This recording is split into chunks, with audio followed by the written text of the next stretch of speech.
Diyos, tuwang-tuwa po si tatay sa kanyang pagpunta sa lugar na ito.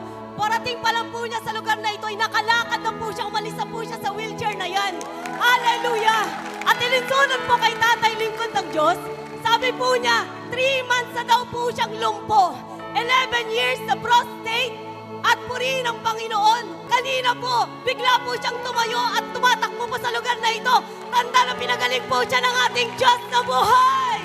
Mahina ang palakpak ng mga tao rito, Pilipinas! Inyo po ito. Gaano katagal nyo na itong dala? 3 buwan. 3 buwan ko na. Hindi kayo nakakalakad.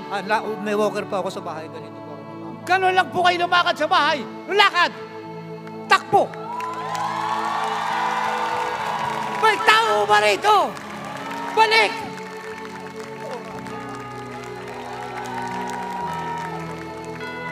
Do you see that?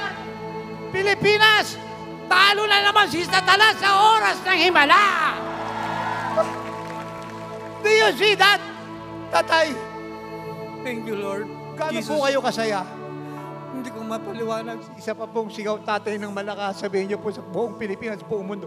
Sino po nag-alis sa inyo sa wheelchair na ito sa loob ng 3 buwan? Sino po nagpagaling sa inyo? The name Jesus Christ. Palakpakan po natin si Jesus.